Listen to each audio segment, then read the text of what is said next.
오늘 우리에게 주시는 하나님 말씀은 전도서 3장 1절에서 13절 말씀까지 한 절씩 교독을 하시겠습니다. 구약성경 전도서 3장 1절에서 13절 말씀입니다. 범사에 기한이 있고 천하 만사가 다 때가 있나니 날 때가 있고 죽을 때가 있으며 심을 때가 있고 거듭을 볼 때가 있으며 죽일 때가 있고 치료할 때가 있으며 할 때가 있고 세울 때가 있으며 울 때가 있고 웃을 때가 있으며 슬퍼할 때가 있고 춤출 때가 있으며 돌을 던져 버릴 때가 있고 돌을 거둘 때가 있으며 안을 때가 있고 안는 일을 멀리 할 때가 있으며 찾을 때가 있고 잃을 때가 있으며 지킬 때가 있고 버릴 때가 있으며 찢을 때가 있고 꿰맬 때가 있으며 잠잠할 때가 있고 말할 때가 있으며 사랑할 때가 있고 미워할 때가 있으며 존재할 때가 있고 폄하할 때가 있느니라. 일하는 자가 그의 수고로 말미암아 무슨 이익이 있으랴. 하나님이 인생에게 복을 주사 애쓰게 하신 것을 내가 보았노라. 하나님이 모든 것을 지으시되 때를 따라 아름답게 하셨고 또 사람들에게는 영혼을 사모하는 마음을 주셨느니라. 그러나 하나님이 하시는 일의 시종을 사람으로 측량할 수 없게 하셨도다. 사람들이 사는 동안에 기뻐하며 선을 행하는 것보다 더 나은 것이 없는 줄을 내가 알고 함께 봅니다. 사람마다 먹고 마시는 것과 수함으로 낙을 누리는 그것이 하나님의 선물인 줄도 또한 알았도다. 아멘. 요즘 뉴스를 보면 연예인 박수홍의 가족 이야기가 뜨겁습니다. 제가 언젠가 그 박수홍이 나와서 이야기하는 것을 들어보니까 어렸을 적에는 엄청 가난했었다고 그러더라고요. 그래서 아버지가 사업에 망해가지고 온 가족이 방 한 칸에서 다 이제 자는 거예요. 그래서 그 방 하나에 온 가족이 자니까 가로로 자고 뭐 세로로 자고 뭐 이렇게 잔다는 거죠. 그래서 박수홍은 어린 시절부터 신문 배달도 하고 또 우유 배달도 하고 고생을 많이 하면서 살았어요. 그런데 박수홍에게는 이제 꿈이 있었는데 모델이 되는 게 꿈이었다고 그래요. 그래서 그 가진 고생을 하면서도 모델의 꿈을 잃지 않고 열심히 살았던 것 같아요. 뜻이 있으면 길이 있다고 박수홍한테도 이제 때가 찾아왔어요. 사람이 언제나 뭐 고생만 하는 건 아니지요. 인생이 언젠가는 활짝 필 때도 있는 겁니다. 점점 박수홍이 대중들의 인기를 얻어가는 거예요. 유명한 연예인이 됐어요. 그러면서 이제 집안이 피기 시작한 겁니다. 그러던 어느 날 이제 착한 임대인이 되기 위해서 지난 IMF 때 이제 어려우니까 자기가 이제 임대료를 깎아주려고 했는데 보니까 자기 건물이 하나도 없는 거예요. 다 자기 건 줄 알았는데 건물이 전부 형하고 형수 이름으로 돼 있는 거예요. 형하고 계약하기를 7대 3으로 나누자 그렇게 얘기를 했는데 전혀 지켜지지 않았어요. 그래서 대화로 풀자고 많이 얘기했죠. 근데 뭐 형이 전혀 듣지를 않았어요. 그래서 박수영이 형을 고소했습니다. 고소해서 지금 형은 감옥에 가 있는데요. 지금 온 집안 식구가 박수영하고 지금 적이 돼가지고 싸우고 있습니다. 아버지는 박수홍네 집에 망치 들고 찾아가기도 하고요. 이번에는 검찰 조사실에서 아들을 구타하기도 했다고 그러더라고요. 온 국민이 이런 뉴스를 다 봤습니다. 그래서 다들 하는 말이 돈이 왼수다. 돈이 왼수야. 돈이 왼수로구나. 그런 말을 하는 겁니다. 찢어지게 가난할 때는 가족 간에 행복이 있었는데 돈이 들어오고 나서부터는 가족이 원수가 되고 만 거예요. 돈이라고 하는 것은 정말 중요하고 필요한 겁니다. 돈이 없다면 우리는 아무것도 할 수가 없어요. 그래서 중요한 거예요. 그러나 그 돈 때문에 가족도 원수가 될 수 있다는 것을 말해주고 있는 거예요. 우리에게 좋은 것을 가르쳐 주고 있는 거예요. 여기서 우리는 성경이 우리에게 가르쳐 주는 것이 있습니다. 사람은 다 때가 있다는 거예요. 사랑할 때가 있고 미워할 때가 있더라는 거예요. 오늘은 그 때에 대해서 말씀을 하고 있습니다. 오늘은 교회 창립 42주년의 때입니다. 오늘 본문을 통해서 우리에게 주시는 하나님의 말씀을 듣고자 합니다. 첫 번째로 말씀하는 것은 모든 일에는 다 만사에 다 때가 있다는 것을 말씀하고 있어요. 1절과 2절 말씀 다 같이 봉독하도록 하겠습니다. 1절, 2절 시작.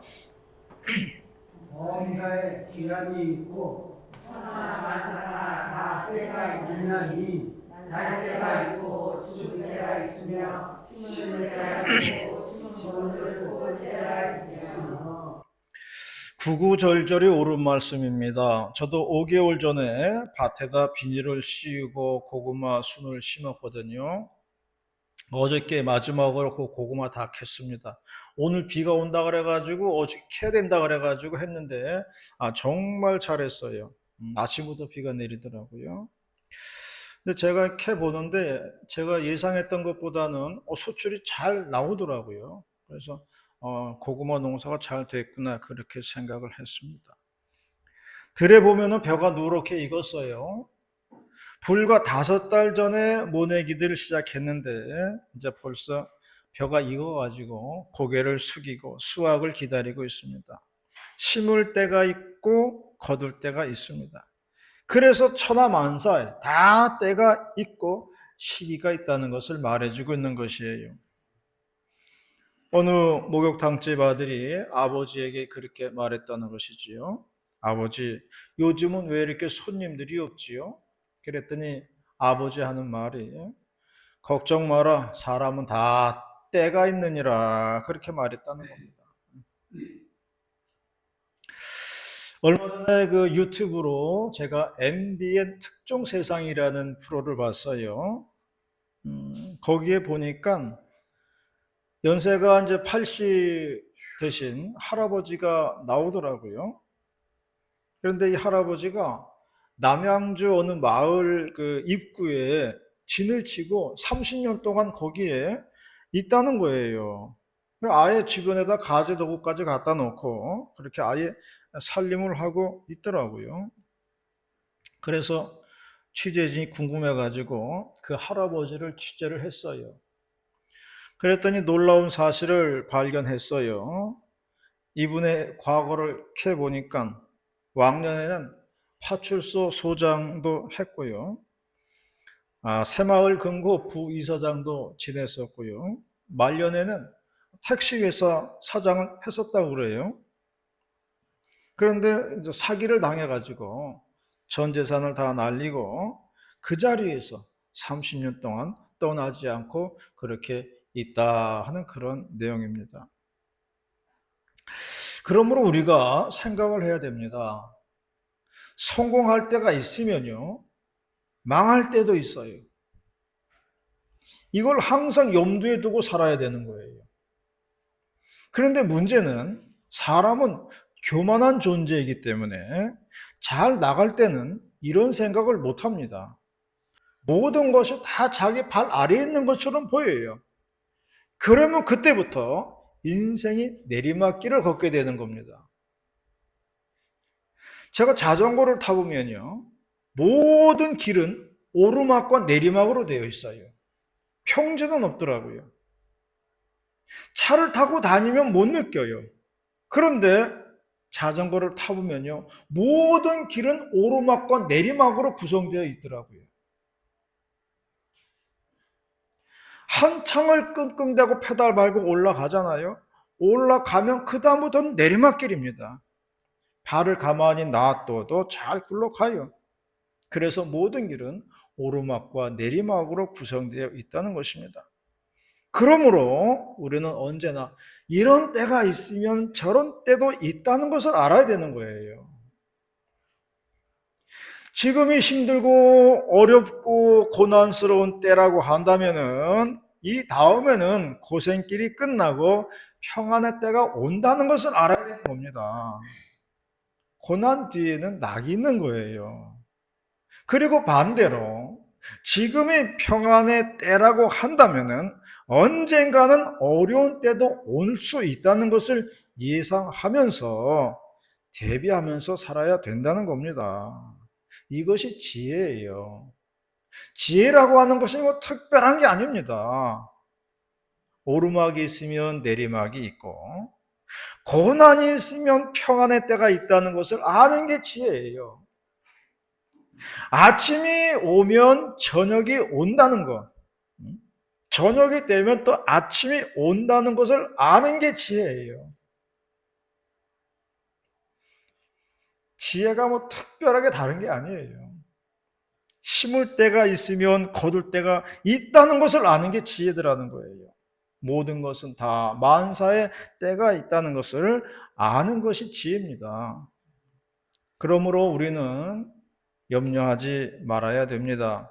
그 때와 그 시를 위해서 기도하면 되는 거예요. 그리고 맡기고 살면 되는 겁니다.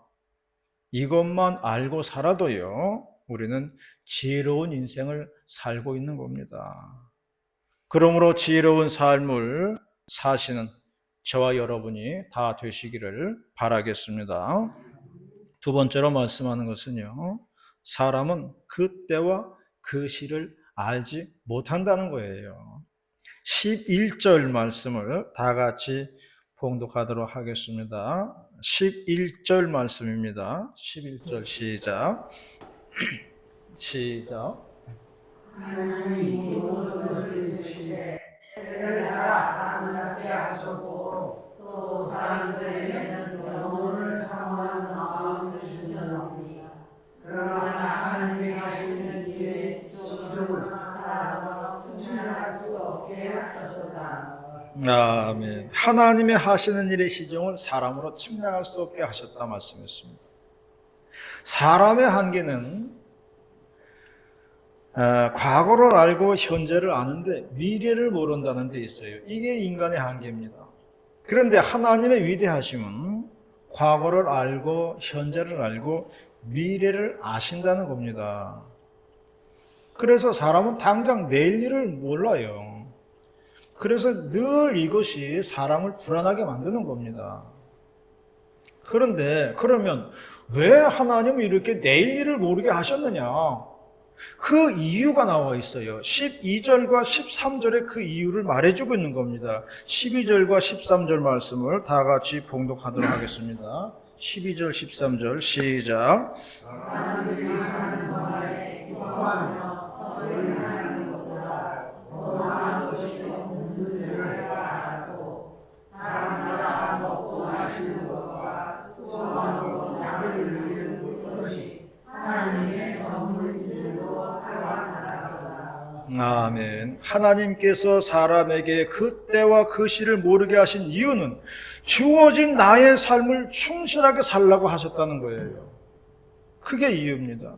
앞일에 대해서 걱정하지 말고 오늘 내게 주어진 일에 대해서 충실하게 감사하며 살면 된다는 걸 말해주고 있는 겁니다.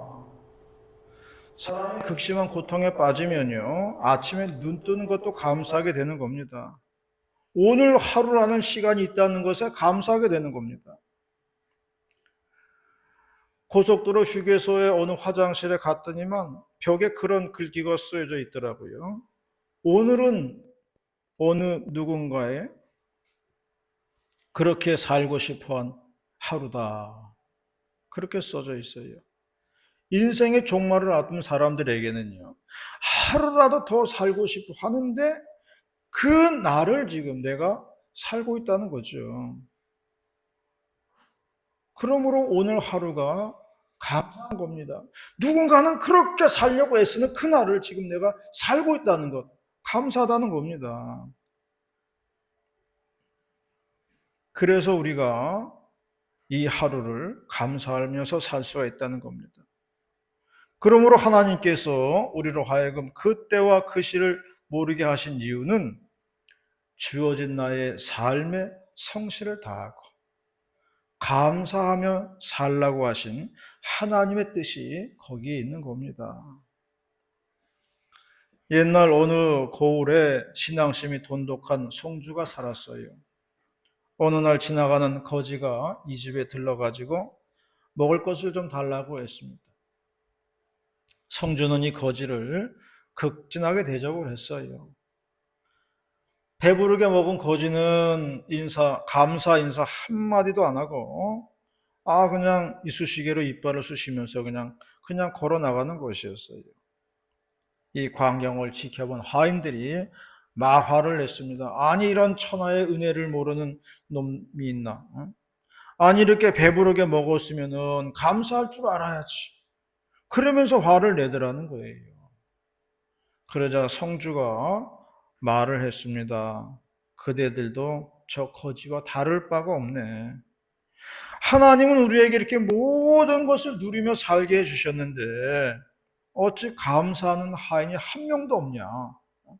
우리가 저 거지와 다를 바가 뭐가 있느냐? 그런 이야기를 했다는 겁니다.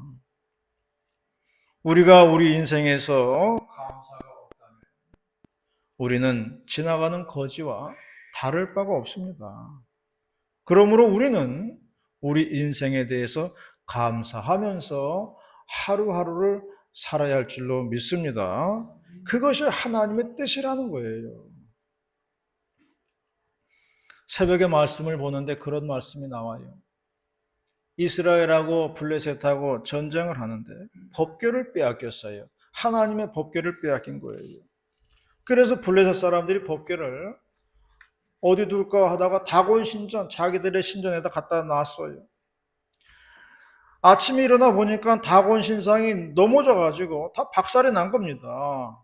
그리고 그 동네에 막 전염병이 막 돌기 시작했어요. 그래서 사람들이 생각하기를, 야, 문제가 저 법궤 때문에 지금 이런 일이 생겼다. 저걸 제자리에 갖다 놔야 되겠다. 그렇게 생각을 했어요. 그래서 이방의 술사들에게 물어보니까 그렇게 말을 했어요. 그거 제자리에 갖다 놓으려면은 수레에다가 법궤를 싣고 전 나는 암소 2마리, 새끼가 있는 암소지요. 그러니까 그 2마리로 하여금 수레를 끌고 가게 하라는 겁니다. 그러므로 암소는 자기 어린 새끼 송아지 그거를 떼어놓고 가야 된다는 겁니다. 그러면 수레가 자기 가는 쪽으로 갈 거라는 거예요. 그래서 블레셋 사람들이 금으로 만든 독종 형상 5개 만들고 금으로 만든 금지 5개 만들어 가지고 법궤에다가 같이 실었습니다. 이제 암소 2마리가 끌어야 합니다. 그런데 암소들에게는요, 외양간에 자기 새끼들이 있어요. 소들이 법궤를 끈다는 것은요, 자기 자식까지 외면해야 하는 어려운 일입니다. 그러므로 하나님의 법궤를 끌고 가려면 그러한 고난의 길을 걸어야 한다는 것을 말해주고 있는 거예요. 그래서 주님은 말씀을 했습니다. 좁은 길로 걸어가라는 거예요. 십자가의 길은 좁은 길이라는 겁니다. 넓은 길은 가는 사람이 많다는 거예요. 그런데 좁은 길로 가는 사람은 적습니다. 그러나 그런 좁은 길, 고난의 길을 가다 보면은 그 길 끝에는 생명이 있다는 것을 말씀하고 있습니다. 나중에 이스라엘 사람들이요, 그 법궤를 인수를 합니다. 인수하고 소 2마리 각을 떠가지고 제물로 바쳤습니다. 이제는 아예 하나님을 위해서 죽어버렸습니다. 하나님을 위해서 산다는 것이 이렇게 어려운 거예요. 이것이 십자가의 길이라는 것을 말해주고 있는 겁니다. 그런데 중요한 것은 이러한 길을 가는 사람들에게는 하나님의 특별한 위로와 축복이 있다는 것입니다. 그러므로 믿음의 백성들은 우리의 사명이 언제 맞춰지는지 알지 못하지만은 그날과 그때까지 감사와 믿음으로 우리가 맡겨진 이 수레를 끌고 가야 한다는 거죠. 우리의 사명이 다하는 날이 그때가 언젠지는 몰라요. 그때와 그 시에 우리는 알 수가 없습니다. 그건 하나님이 아시는 거예요. 하나님께서 시작과 끝을 정해 놓으신 겁니다. 그러므로 우리는 그날과 그때까지 교회의 사명을 감당하는 것뿐이에요. 그러면 하나님의 역사하심이 있고 인도하심이 있는 것입니다. 하나님의 위로가 있고 축복이 있는 것입니다. 하나님의 치료하심이 있고 기적이 있는 겁니다. 이것을 믿고 오늘도 주님께 감사하면서 사명 감당하는 저와 여러분이 되시기를 바라겠습니다. 마지막 세 번째로 말씀하는 것은 모든 인생의 때가 다 의미가 있다는 것을 말해주고 있어요. 성경은 말씀했습니다. 날 때가 있고 죽을 때가 있다고 했습니다. 허를 때가 있고 세울 때가 있다고 했어요. 울 때가 있고 웃을 때가 있다고 했습니다. 돌을 던져 버릴 때가 있고 돌을 끌어들일 때가 있어요. 찾을 때가 있고 잃을 때가 있다고 했습니다. 사랑할 때가 있고 미워할 때가 있다고 했습니다. 그리고 마지막으로 전장할 때가 있고 평화할 때가 있더라. 그렇게 말씀을 했습니다. 이 내용들은요, 우리가 언급한 내용들은요, 우리 인생 속에서 다 겪는 일들입니다. 우리가 다 겪는 일들이에요. 그런데 우리 인생 속에서 웃을 때만 의미가 있는 것인가? 아니라는 거지요. 울 때도 인생의 의미는 있다는 겁니다. 날 때는 의미가 있고 죽을 때는 의미가 없나요? 아니라는 거예요. 날 때도 의미가 있지만은 죽을 때도 의미가 있는 겁니다.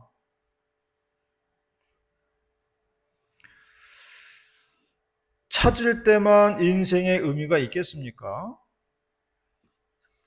잃어버릴 때도 인생의 의미는 있다는 걸 말해주고 있어요. 그러므로 우리가 살아가는 매 순간의 때는 의미가 있다는 것을 말해주고 있는 거예요. 그것이 좋은 일이든지 나쁜 일이든지 간에 내 인생 속에서 일어나는 그 모든 때는 다 의미가 있다는 것을 말해주고 있는 겁니다. 그러므로 우리가 이러한 삶을 살아가는 때마다 하나님의 섭리를 깨달을 수 있다면 그런 인생이 값진 인생이라는 거예요. 그게 복된 인생이라는 겁니다. 하나님께서는 우리의 모든 인생의 때에 의미를 넣어 주셨어요. 그것이 울 때든지 웃을 때든지 간에 다 우리의 인생 속에 의미를 넣어 주셨습니다. 그거를 볼 수 있다면은 그게 복된 사람이라는 거예요. 믿음 있는 사람은 그거를 안다는 겁니다. 쥐구멍에도 볕들 날이 있는 것이고요. 양지가 음지가 되고 음지가 양지가 되는 법입니다. 그러므로 매 순간마다 하나님을 의지하면서 믿고 따라야 한다는 것을 말씀하고 있습니다. 어느 부흥 강사님이 어느 기도원에 초청이 돼서 초빙 강사로 갔는데 그 기도원에는 아직 임지를 구하지 못한 목회자들이 많이 기도하고 있었다는 겁니다. 오직 임지를 달라고 기도하면서 이제나 저제나 응답이 올까 그렇게 있는 분들이 있다는 거예요. 그 강사 목사님이 그렇게 호통을 쳤다고 합니다. 당장 이 산에서 내려가 가지고 택시를 몰든 공장을 다니든 이 세상에서 열심히 살라고 말을 했다는 거예요. 기도원에서만 기도하는 게 중요한 건가요? 공장을 다니고 택시를 모는 일도 중요한 겁니다. 이 세상에서 중요치 않은 일은 없어요. 모든 일이 다 중요한 것이에요. 모든 순간의 때, 모든 시간들이 다 중요하다는 것을 말씀해 주고 있는 겁니다. 그럴 때 우리는 매 순간마다 하나님의 임재하심과 역사하심을, 인도하심을 체험하게 된다는 겁니다. 우리의 매 순간의 때가 그렇게 중요하다는 것을 성경은 이야기해 주고 있습니다. 오늘 이 때는 교회 창립 42주년의 때입니다. 오늘 지금 이 순간을 감사하면서 하나님께 영광의 찬송을 드리는 우리 모두가 다 되시기를 축원합니다. 기도드리겠습니다. 사랑과 은혜가 충만하신 여호와 하나님 감사드립니다. 오늘도 창립 42주년에 맞이하여 말씀 앞에 모이게 하시고 하나님의 귀한 생명의 말씀 경청하게 하시오니 감사를 드리옵나이다. 마음 신비에 새기게 하시고 하나님 그 말씀 붙들고 세상에 나가 의지하면서 다음 대의 믿음으로 살아가는 복된 종들 되게 하여 주시옵소서. 믿음의 발걸음, 승리의 발걸음들이 될 수 있도록 주님 인도하시고 역사하여 주시옵소서. 할렐루야 감사드리며 거룩하신 예수님의 이름으로 기도 올리옵나이다. 아멘.